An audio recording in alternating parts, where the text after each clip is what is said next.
வணக்கம் நண்பர்களே. திமுகல இருந்தும் தாவேக்காவுக்கு படையெடுப்பு நடக்க ஆரம்பிச்சிருச்சுங்க. கொஞ்சம் கொஞ்சமா திமுக கூடாரம் காலியாகுமோங்கிற பயம் வந்திருக்கு. உங்களுக்கு தெரியும், எம்பி ஜெகத் ரட்சகனுடைய மகன் சந்தீப் ஆனந்த் தாவேக்கால போய் சேர்ந்துட்டார். இதெல்லாம் அரசியல்ல சகஜம்தாங்க அப்படி நீங்க சொல்லுவீங்க. இது சகஜம் இல்லைங்க. அண்ணா திமுக இருந்து எம்எல்ஏக்கள் ராஜினாமா செய்து தாவேக்கால போய் சேர்றாங்க. ஏதோ தாவேக்கா குதிரை பேரத்துல ஈடுபடுது அப்படின்னு திமுக ஓயாம பேசிட்டு இருக்கு. ஆமா, அவங்க கட்சியிலிருந்து ஒரு எம்பியோட மகன் போய் தாவேக்கால சேர்ந்திருக்கிறாரு. அதை பத்தி திமுக ஒரு வார்த்தை பேசினாங்களா?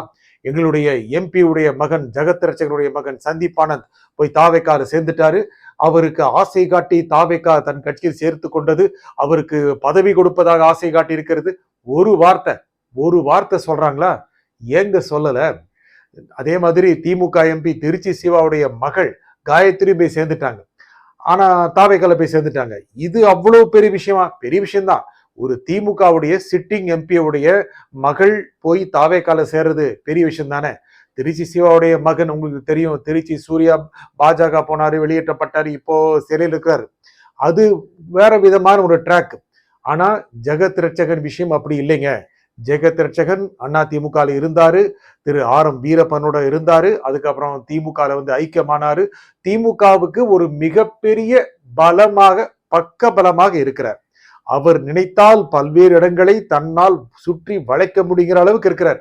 பாண்டிச்சேரியை கிட்டத்தட்ட கையில வச்சிருந்தாரு அப்படிதாங்க தெரியுது. அப்படிப்பட்ட ஒரு பவர்ஃபுல்லான எம்பி, சாதாரண பவர் கிடையாதுங்க. அவருடைய அலுவலகங்கள், அவருடைய வீடுகள், இதெல்லாம் எவ்வளவு ரெய்டு நடந்திருக்கு. இதுலயே தெரியலையா அவர் எவ்வளவு பெரிய பவர்ஃபுல் பர்சன்? அவருக்கு மிகப்பெரிய ஆலைகள் இருக்கு, மிக மருத்துவமனைகள் இருக்கு, மருத்துவ கல்லூரிகள் இருக்கு, இன்னும் என்னென்னமோ டிஸ்டிலரிஸ், முக்கியமாக மதுபான ஆலைகள்லாம் இருக்கு. அவ்வளோ பெரிய அளவுக்கான ஒரு ஆளுங்க திமுகல எம்பி.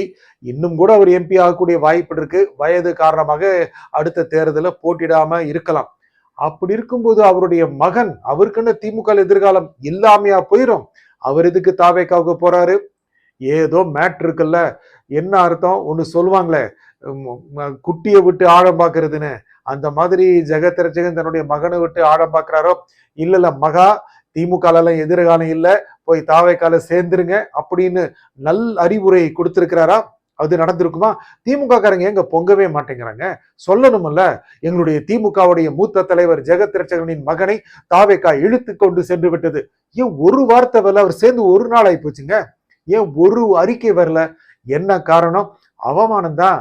என்ன அவமானம்? திமுகவுக்கு எதிர்காலம் இல்லை என்று அந்த கட்சியை சேர்ந்த மூத்த எம்பி நினைக்கிறார் போல தெரிகிறது. இல்லாட்டி மகனை போய் சேர விடுவாரா? அப்படின்னு மகனுக்கும் தந்தைக்கும் கருத்து வேறுபாடா? திருச்சி சூர்யா விஷயத்துல நீங்க சொல்றது சரியா இருக்கலாம். திருச்சி சிவா, திருச்சி சூர்யா கருத்து வேறுபாடு இருக்கு. ஜெகத் ரட்சகன் விஷயத்துல அதெல்லாம் இல்லைங்க. அப்படிலாம் இருக்கவே மாட்டாங்க. உங்களுக்கு தெரியும், ஒரு சின்ன பிசினஸ் வச்சிருந்தா கூட அந்த குடும்பத்துல ரொம்ப ஜெல்லா இருப்பாங்க. இது ஒரு மிகப்பெரிய காங்கிரமரேட், பெரிய பேரரசு, ஒரு பொருளாதார ராஜாங்கம் நடத்திட்டு இருக்காங்க. அதுல போய் அப்பாவுக்கும் மகனுக்கும் கருத்து வேறுபாடு இருக்குமா? போகட்டும், நல்லா இருக்கட்டும், அப்பா ஆசி கொடுத்து அனுப்பியிருப்பாரு. அப்படிதாங்க நடந்திருக்கும். திமுக காரங்க இது நிறைய எதிர்பார்க்கறாங்க. திமுகல அடிமட்ட தொண்டர்கள் தாவேக்கால போய் சேர்றாங்க, நடந்துகிட்டு தான் இருக்கு. அதுக்கப்புறம் சின்ன சின்ன ஊர்கள் இருக்கின்ற அமைப்பு செயலாளர்கள், சின்ன சின்ன ஊர்ல இருக்கின்ற ஒன்றிய செயலாளர்கள், இவங்கெல்லாம் போய் தாவேக்கால சேர்றாங்க. என்ன காரணம்னா தாவேக்காவுக்கு பிரைட் ஃபியூச்சர் இருக்கு அப்படின்னு நினைக்கிறாங்க. அப்படின்னு திமுக ஒரு தாவேக்காவால காலியாகுகிற கட்சியா? எவ்வளவு பெரிய பாரம்பரியம்ங்க.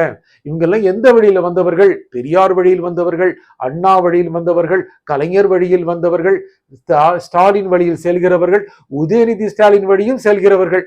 அதான் பிடிக்கலையோ? பெரியார் வழியில போகும்போது நல்லா தான் இருந்துச்சு, அண்ணா வழியில போயிருந்தா நல்லா தான் இருந்திருக்கும், கலைஞர் வழியிலையும் போனாங்க, அது ஒரு மாதிரியா போச்சு. கடைசியில உதயநிதி வழியில போக விரும்பாமத்தான் ஒரு எதிர்காலம் இருக்காதோ அப்படின்னு நினைச்சுதான் அவங்க எல்லாம் தாவேக்காவுக்கு போறாங்களா? இந்த மாதிரி ஒரு பெரிய தலைவருடைய மகன் தாவேக்காவுக்கு போனான்னா மற்றவர்கள் என்னங்க செய்வாங்க? அவங்களும் போகக்கூடிய வாய்ப்பு இருக்கு இல்லையா? இவருடைய தத்துவம் என்னங்க? என்ன சொல்றாங்க? திமுக அப்படின்னா ஒரு சமூக நீதிக்கான கட்சி, சமத்துவத்திற்கான கட்சி, இப்படி எல்லாம் மதச்சார்பற்ற கட்சி, இதெல்லாம் சொல்றாங்கல்ல. பெரியாரை, அண்ணாவை, கலைஞரை பின்பற்றுகின்ற கட்சி. கலைஞர் விட்டுருங்க, அவர் பாஜக கூட்டணி வச்சாரு. பெரியாரை அண்ணாவை பின்பற்றுகிற கட்சின்னு சொல்றாங்க இல்லையா, அந்த கொள்கையெல்லாம் எங்கெங்க போச்சு?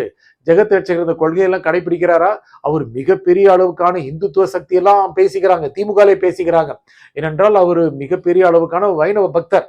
அவர் பெரிய அளவுக்கான வியாக்கியானங்கள் செய்கிறவர், அந்த அளவுக்கான ஒரு அறிவாற்றல் மிக்கிறவர் இந்து சமயத்துல. அவரு பெரியார் அண்ணா எல்லாம் படிக்கலையோ, அதனால தான் தன்னுடைய மகனை தாவேக்காக அனுப்புறாரோ? தாவேக்காக தான் கொள்கை தலைவர்களாக அவங்க எல்லாம் இருக்காங்கல்ல. யார் இருக்காங்க? பெரியார் இருக்கிறாரு, அம்பேத்கர் இருக்கிறாரு. சோ அங்கே போனா தான் இதெல்லாம் பாதுகாக்கப்படும் நினைச்சுதான் போயிருக்காங்களா? அப்படின்னா திமுக இருந்து இன்னும் நிறைய டிக்கெட் காலி ஆகுதுங்க. ஏற்கனவே நிறைய டிக்கெட் காலி ஆகி போச்சு. இன்னைக்கு இந்த இந்த ஆட்சி முடிந்துவிடும், இந்த ஆட்சி இன்று முடிந்துவிடும், 3 மாதத்தில் முடிந்துவிடும், 6 மாதத்தில் முடிந்துவிடும் அப்படின்னா ஸ்டாலின் சொல்றாருல்ல. ஒரு வேளை அந்த மாதிரி ஏதாவது நடந்து ஒரு தேர்தல் வந்ததுன்னா 5 வருஷம் கழிச்சே தேர்தல் வரட்டுங்க. அப்போ தேர்தல் வரும்பொழுது இப்போது இருக்கின்ற திமுக எம்எல்ஏக்களில் பலர் போய் சேர்ந்து விடுவார்கள். ஏன்னா இன்னைக்கு நம்பிக்கை அளிக்கக்கூடிய கட்சியாக தாவேகா தெரியுது, திரு விஜய் தெரிகிறாரு தலைவராக. அகல அரசியல்ங்கிறது என்னங்க? எங்கே நல்லா இருக்கோ அங்கே போய் ஒட்டிக்கிறது தானே. அகல திமுக காரங்க போய் ஒட்டிக்கத்தான் செய்வாங்கங்கிற மாதிரி தெரியுது. அப்பனா இந்த கட்சிக்கு எல்லாம் பெரிய கொள்கை எல்லாம் இல்லையா? நிறைய பேர் சொன்னாங்கல்ல, திரு விஜய் விட எடப்பாடி பரவாயில்ல, இப்படிலாம் சொல்றாங்க. நிறைய அறிவாளிகள் சொல்றாங்க. ஏன்னா அப்படி என்னன்னா அவரோட ஒரு பரவாயில்ல. எப்போ திரு எடப்பாடி பழனிசாமி தேசிய ஜனநாயக கூட்டணியில, பாஜக கூட்டணியில, திரு மோடி, அமித்ஷா அவர்கள் இருக்கின்ற தலைமை தாங்குகின்ற கூட்டணியில தமிழகத்துல முதலமைச்சர் வேட்பாளராக அறிவிக்கப்பட்ட எடப்பாடி பழனிசாமியை திமுக சார்பில் தொடர்பு கொண்டு ஐயா நீங்கள் முதலமைச்சர் ஆகணும்னு சொன்னது யாரு? திமுக தானே சொல்லிச்சு. அப்போ பெரியார் கொள்கை, அண்ணா கொள்கை எல்லாம் காத்தில் பறந்து விட்டதா? அப்படி இருக்கும்போது கூட எடப்பாடி பரவாயில்லங்கிறாங்க. இதெல்லாம் ஒரு அரசியலை புரிந்து கொள்ளாத தன்மைதான். இன்னைக்கு என்ன மக்கள் நினைக்கிறாங்க? ஏன் நினைக்கிறாங்க? ஏன் திரு விஜயை தேர்ந்தெடுத்தார்கள்? ஏன் தாவேக்காவை தேர்ந்தெடுத்தார்கள்? மக்கள் அறிவார்ந்தவர்கள், மக்கள் அறிவார்ந்தவர்கள். அவங்க எல்லாம் ஜஸ்ட் லைக் தட் எல்லாம் பண்ண மாட்டாங்க. அவங்களுக்கு என்ன வேணுங்கிறத புரிஞ்சுட்டு பண்ணுவாங்க. ஏங்க, திரு எம்ஜிஆர் இருந்த காலத்தில் அவரே மக்களவை தேர்தலில் மக்கள் தோற்கடித்தார்கள். ஜெயலலிதா எத்தனை முறை தோர்த்திருக்காங்க, கருணாநிதி எத்தனை தடவை தோத்திருக்காரு. மாறி மாறி திராவிட கட்சிகள் ஆட்சி பண்ணிட்டு இருந்திருக்காங்க இல்லையா? அந்த மாதிரி இருக்கும் பொழுது இப்போது தாவேக்காவை தேர்ந்தெடுத்திருக்காங்கன்னா இந்த 2 கட்சிகள் மீதும் நம்பிக்கை இழந்து விட்டார்கள். அங்க மக்கள் நம்பிக்கை இழந்து விட்டார் மட்டுமல்ல, இந்த கட்சியுடைய மூத்த தலைவர்கள் அதிமுக இருந்து சாரையா போறாங்க. சனிக்கிழமை கதவை தட்டி போய் சேர்ந்துடுறாங்க. எம்எல்ஏக்கள் எல்லாம் பதவியை ராஜினாமா செஞ்சுட்டு போய் சேர்றாங்க. எடப்பாடி நம்ப முடியல போய் சேர்றாங்க. இங்குதான் எதிர்காலம் இருக்குங்கிறாங்க. திரு விஜயோட பேசிட்டு வந்தவங்க ரொம்ப இனிமையா பேசுறாரு, ரொம்ப ஹம்புலா இருக்கிறாரு, ரொம்ப மேன்மையா இருக்கிறாரு, டவுன் டு தேர்த்து இருக்கிறாரு, உச்சபட்ச நட்சத்திரம் போய் சேர்றாங்க. ஆனா திமுக அண்ணா திமுக இன்னும் பழைய காலத்திலே இன்னும் அந்த மேடை பேச்சோட தான் பேசுறாங்க. இப்படி இருக்கிறதுனாலதான் திமுக இருந்து இளைஞர்கள் எல்லாம் போயிட்டு இருக்காங்க. எண்ணி எழுதி வச்சுக்கோங்க. திமுக இருந்து இப்போ இருக்கிற எம்எல்ஏக்கள், இருந்த எம்எல்ஏக்கள், முன்னாள் அமைச்சர்கள், அவங்க பையனெல்லாம் போக போறாங்க பாருங்க. இது நடக்கதான் போகுது. இது திமுகவுக்கு மிகப்பெரிய அதிர்ச்சிங்க. லண்டனில் இருக்கின்ற திரு ஸ்டாலினுக்கு மிகப்பெரிய அதிர்ச்சி, திரு உதயநிதி ஸ்டாலினுக்கு மிகப்பெரிய அதிர்ச்சி. அவருடைய நடவடிக்கைகள், அரசியல் நடவடிக்கைகள் நம்பிக்கை தரவில்லை என்றுதான் திமுக இருந்து நிறைய பேர் நடைய கட்டுறாங்க. திரு விஜயுடைய தாவேக்கா கதவு திறந்து இவர்களுக்காக காத்திருக்கிறது. நன்றி, வணக்கம்.